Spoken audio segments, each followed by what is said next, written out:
you back. Take you back.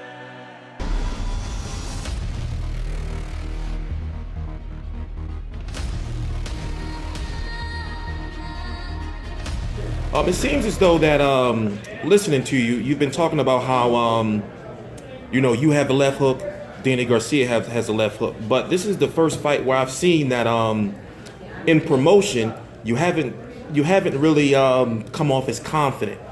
It's almost like you look at it as it's really a 50-50 fight. How do you view that? I'm about to knock him out, man. I don't want to hear that. I don't want to hear that. So you're going for the knockout? Are you going to go for the knockout? That's what y'all understand. First off, it's one time, all the time, KOs for life. All right? The model doesn't change. The philosophy doesn't change. The only thing is when a fighter starts showing me that it's not easy to get what I want, then I'm going to get the other portion of what I want, which is overall victory of the night. Okay? Did we not buckle Shawn Porter? Was he not hurt several times in the fight? Okay, but for some reason, I don't know if it had to do with the car accident, the layoff, yada, yada, yada. When we connected with the one, we couldn't follow up. We did not shut him down. We did not put him out, okay? I promised myself if Garcia buckles the way that Porter buckled, we have to close it out, But I mean, I'm just tired of the fucking shit talk, man. Fuck y'all, what do y'all want me to talk about? Don't y'all want to see the fight? You know what I'm saying? I'm here to fight. Nothing matters except for the fight, I mean, I can give you a prediction.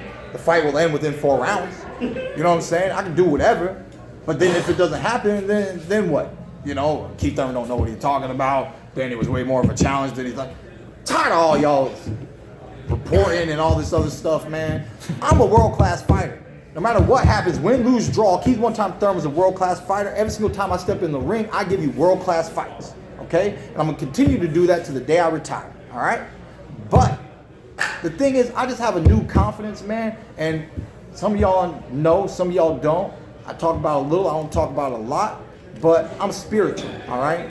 And I've hit a certain place in my life now that I'm 28 years old. I've marinated in this world of boxing for a long time now. Okay, and I'm marinated in the world, and I'm growing as a man inside and outside of the ring, okay? I do this for me.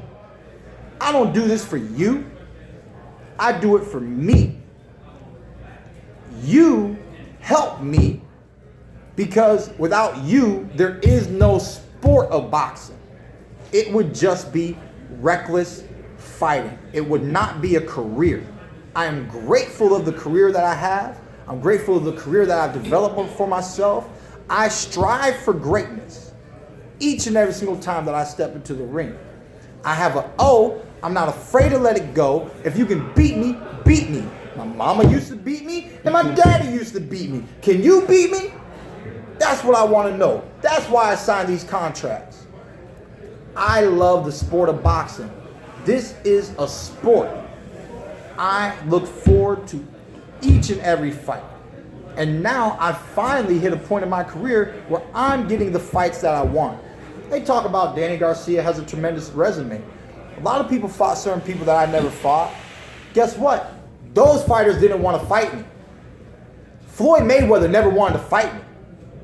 Do y'all forget that when his daddy wants to talk about I was a made champion, I was the interim title holder for Mayweather?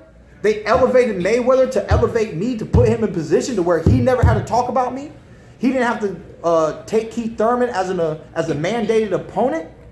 No, he got to do whatever he wanted to do. He got to wear what we call the political crown. I'm not mad at him, man. I'm not mad at that scenario. It was a little frustrating having to deal with it, but that's what happens in the sport of boxing from time to time.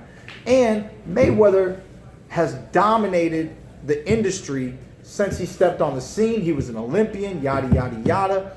He fought for that political position. So it's not like it was undeserving, okay? It just was frustrating for one person because Danny fought Paulie Malignaggi. Paulie Malignaggi never wanted to fight me. I wanted to fight him at one point. He got beat by AB. We never talked about it ever again. Why? Because I was interested in fighting champions. I've always been interested in fighting champions, okay? I mean, I wanted to fight Shawn Porter when he held the IBF before he fought Kell Brook. Kenny Porter had an article statement saying, we don't need to fight Keith Thurman right now. We can fight him when he gets his world title, and then we can fight each other for a unification bout. He loses his title, I get my title, and then we fight for my title. Do I say he needs to go back and get a title? No. It's a fight that I always wanted. It was a fight that I was happy to make happen. Saturday night is the same scenario. Happens to be in the same venue. So, I mean, like I said, man, I do this for me. I do it for the love of the sport. I do this because this is what I've always wanted to do as a child. I am successful. A loss does not take away my success. I am not fearful of losing. I'm not fearful of getting knocked out. I hold no fear. For Jesus said, fear no man that wants to harm your flesh. I am a warrior. I've always been a warrior, and I'm willing to die in that ring. I tell my family, if I was to die in that ring, don't you shed a tear. You understand? Y'all don't fully get who Keith Thurman is. I'm somebody who loves to fight.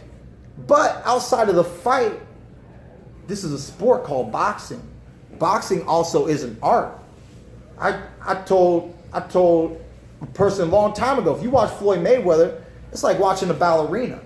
It's finessing his way to victory each and every time. And everybody knows it's not easy to be a ballerina. Okay? It's not easy. So, you know, I mean, first off, a man has to wear little tights and stuff. That's a little demeaning, you know what I'm saying?